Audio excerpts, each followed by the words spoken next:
আসসালামু আলাইকুম, শুভ সকাল। কেমন আছেন সবাই? কালকে ঢাকায় চলে আসছি। বাসায় এসে তো এমন খারাপ অবস্থা, এত গরম। আম্মুর বাসায় মাশাআল্লাহ পানিও অনেক ঠান্ডা আর ঘুমায় অনেক শান্তি। প্রায় সময় আমরা ফ্যান অফ করে ঘুমাইছি। আর কিছুদিন হালকা একটু গরম পড়লো, তখন ফ্যানটাও পুরোপুরি বাড়াই দিয়ে ঘুমাসি নেই, ফ্যান হালকা করে দিয়ে কাঁথা গায়ে দিয়ে শুতে হয়েছে। আর ঢাকায় এসে আম্মুর বাসা আর কি, আর সব বাসাগুলো বেশ গরম, কিন্তু আম্মুর বাসা না একটু টিনে, উপরের টিন তো, আর অনেক গাছপালা আছে, খুব তাড়াতাড়ি রাত্রেবেলা ঘরটা ঠান্ডা থাকে। দিনের বেলা রোদের ভিতরেও অতটা কষ্ট হয় না। কি যে শান্তি, ঘুম দিয়ে তারপরে এত ঠান্ডা পানি, সাবমার্সেল যে মোটরটা দিয়েই গোসল করতাম, তো ঠান্ডা পানি, আর বাসায় এসে গরম পানি কেমন যেন মানায় নিতে খুব কষ্ট হচ্ছে। কালকে এসেই তো এই যে বারান্দার যত গাছ ছিল সেগুলো সব নিচে, এই যে এদিক দিয়ে ছিল, সব ঠিক করলাম। সব গাছগুলো ঠিকঠাক করলাম। তো যাক, আমার খালা ঠিক মতোই পানি টানি দিচ্ছে, যে স্প্রে করে এখন চেয়ারটা পরিষ্কার করা বাকি আছে। তারপরে রাত্রেবেলায় এই লাকেজটা ধুয়ে দিছি। এই যে গাছগুলো বেশ ভালোই সতেজ আছে। ছাদেও গেছিলাম, ছাদের গাছগুলোতে একটু মরা মতো অবস্থা। বড় ছেলেকে যে গোছ গাছ হয়েছে, যে ময়লা কাপড় বালতিগুলোতে রাখছে, এগুলো ভিজাবো। বড় ছেলেকে পড়তে দিলাম ঘুম থেকে উঠেই। আমি আদা রসুন বাটাটা বের করছি, আর একটা মুরগি বের করলাম। ডাল রান্না করতে যাবো, তো দেখি যে না, ডাল ফ্রিজে রান্না করা ছিল, বক্সে করে রেখে গেছিলাম, তো সেটা বের করলাম। বাজার করে নিয়ে আসি, বাচ্চাদের একটু শাক টাক দিয়ে খাওয়াবো। ছোটটা, বড়টার আবার পেটে ব্যথা শুরু হয়েছে। এবার একটু খুব ভয় ছিলাম বাড়ি থেকে, কারণ মোবাইলটা খুললেই ফেসবুকে শুরু দেখছিলাম ঢাকায় প্রচুর পরিমাণে চুরি হচ্ছে, বিভিন্ন জায়গায় প্রচুর পরিমাণে চুরি হচ্ছে। এই চুরি দেখে খুব ভয় ছিলাম। আমি তো বারবার একটু পরপর সিসি ক্যামেরা চেক করছিলাম। এমন অবস্থা, রাত্রে 1:30 2টার দিকে বা 3টার দিকে ঘুম থেকে জেগে যাচ্ছি ওয়াশরুমে যাওয়ার জন্য, তখনও সিসি ক্যামেরায় চেক করছিলাম। খুব ভয় লাগছিল এবার।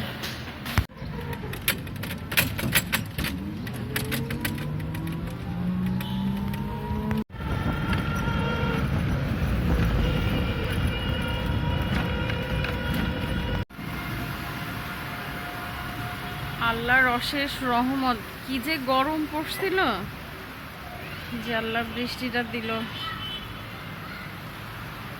আজকে সেই এক বালতি কাপড় ভিজাইছি, খালা ধুবে, খালার জ্বর আসছে, পরে খালা ঘর মুছে দিয়ে গেল শুভ, পরে আমি কাপড় ধুলাম, এই এক বালতি কাপড়। কি আনন্দ করতেছে সব বাচ্চারা। এবার পাংশা যে গরমে কোনো কষ্ট পাইনি এবার, যা আম্মুর বাসায় যে কি শান্তিতে ছিলাম। আমার গাছগুলা ছাদে পানি পাইছে, তারপরও এক বেলা করে পানি দেওয়া হচ্ছিল, তো গাছগুলো পুরো নেতায় ছিল। বৃষ্টিটা পাওয়াতে যাক ভালো হলো। মেঘও ডাকছে, আল্লাহর অশেষ রহমত, বৃষ্টিটা পাওয়াতে বাঁচলাম। গরমে একদম পাগল হয়ে যাচ্ছিলাম, আর তেমনও বারবার শুধু কারেন্ট চলে যাচ্ছে।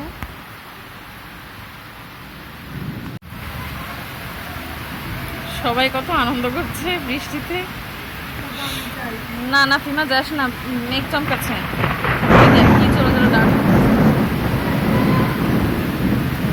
সোহাগ আমার কাছে ফোন দিয়ে বলতেছে, নিপা মরে গেলাম, যে গরম, 2টা ফ্যান দিয়ে রাখছে। বলছি পাংশা চলে যাও, পাংশায় ঠান্ডা আছে। আম্মুর ঘরটা আসলে অশেষ, সবাই অনেক গোসল করতেছে। ওরে ওই পাশে ফিমা ছাদে একা থাকবি, আর এখানে সবাই নিচে। সবাই কি আনন্দ করছে। আম্মুর রুমটাতে আল্লাহর অশেষ রহমত। ভাইয়ার রুমটাও গরম, কিন্তু আম্মুর রুমটা যে এত সুন্দর ঠান্ডা। আচ্ছা ফিমা, ছাদের দরজা লাগাইনিস কিন্তু। আম্মুর রুমটা যে এত ঠান্ডা, মাশাআল্লাহ, আল্লাহর অশেষ রহমত আম্মুর রুমটায়। আম্মুর বাসায় যেমন পানিও থাকে সব সময় চতুর্দিকে। এই ক্যামেরাতে বৃষ্টি পানি পড়লো। হ্যাঁ আমি যাব না, যা, আমি লাগাচ্ছি।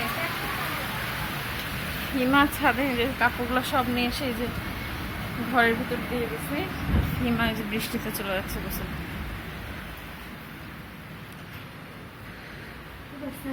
প্লাস্টিকের স্যান্ডেল, যে কালো একটা প্লাস্টিকের স্যান্ডেল আছে ওইটা পরবে। ছেলেপিলেগুলো খুব মজা করছে, ওইদিকে আম পাড়ছে আর বৃষ্টিতে গোসল করছে।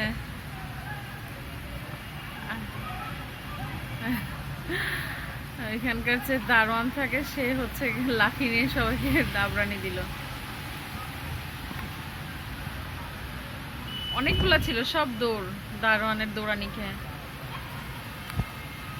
এই যে একদল, কই কই কই কই হাতে আম। আল্লাহ পাকের অশেষ রহমত রে বাবা রে।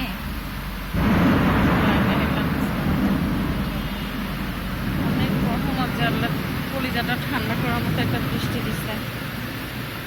কি যে অবস্থা হয়েছিল গরমে। আর এবার বাড়িতে যে খুব মজা করলাম, রীতা আপু, পিঙ্কি, মিমি, এদের সবার সাথে অনেক গল্প টল্প হলো। মিতার বাসায় গেলাম, পরে বাসায় আসার পর সবার জন্য আর কি সবার কথা মনে পড়ছিল, সবার জন্য খারাপ লাগছিল। আর আমার ছোটটা তো একভাবে শুরু করছে, রীতাপুর বাসায় চলো, রীতাপুর বাসায় চলো। যেদিন আমরা চলে আসব তার আগের দিন রাত্রেও সে রীতাপুর বাসায় চলো, রীতাপুর বাসায় চলো। তো পাশে বিয়ে বাড়িতে ছিল, বিয়ে বাড়ির জন্য আর যাওয়া হয়নি। তো এবার বাড়িতে যে আমার একটা জিনিস খুব ভালো আর কি শান্তি পাইছি, আমি প্রতিবার বাড়িতে যাই ভাবি যে হচ্ছে দেখা করব আমার স্টুডেন্টের মার সাথে, রুমার আম্মুর সাথে দেখা করা হয় না। প্রতিবার ভাবি কিন্তু এই কাজ সেই কাজ করতে পরে আর হয় না। তো আল্লাহর এমনই কাজ, বিয়ের উপলক্ষে, পাশের বাসায় বিয়ে ছিল, বিয়ে উপলক্ষে দেখা হয়ে গেল। ওই মামি আসছিল ক্ষীর খাওয়ানো অনুষ্ঠানে, আমিও ছিলাম। দেখে যে এত ভালো লাগলো, উনি আমাকে জড়াই ধরলো, আমি আন্টিকে মা আর কি অনেকদিন পর মামির সাথে দেখা হলো, খুব শান্তি লাগলো। আর ওই যে প্রত্যেকটা এলাকায় থাকে না একজন করে কিলিকবাজ মহিলা থাকে, বা একজন কিলিকবাজ একজন থাকে, কার বাড়িতে কি হলো, কার বাসায় কি হলো, কে কার বউ কি হলো, কার ছেলে কি হলো, এরকম কিন্তু প্রত্যেকটা এলাকায় পাওয়া যায়। আমার মনে হয় ভালো মানুষ প্রত্যেকটা এলাকায় একজন করে কমই পাওয়া যায়। এই মামিটা আর কি, রুমার আম্মু মামি এত ভালো মানুষ, এক কথায় আমার কাছে একদম অসাধারণ একজন মানুষ। কখনো উনি কারোর ব্যাপার নিয়ে তার মাথা ব্যথা নাই, কাউকে নিয়ে কোনো সমালোচনা নাই, সব সময় তার একদম ফ্রেশ মন। কখনো কাউকে নিয়ে আলোচনা আমি করতে শুনিনি ওনাকে। আমার খুব ভালো লাগে, আমার দেখা এলাকার ভিতর সবচেয়ে ভালো মানুষ উনি। তো যাই হোক, সবাই ভালো থাকবেন, দোয়া করবেন। এই যে রহমত, আল্লাহর অশেষ রহমত আসছে, পুরো বারান্দা ভিজে যাচ্ছে। সবাই ভালো থাকবেন, দোয়া করবেন। টাটা, বাই বাই, আল্লাহ হাফেজ।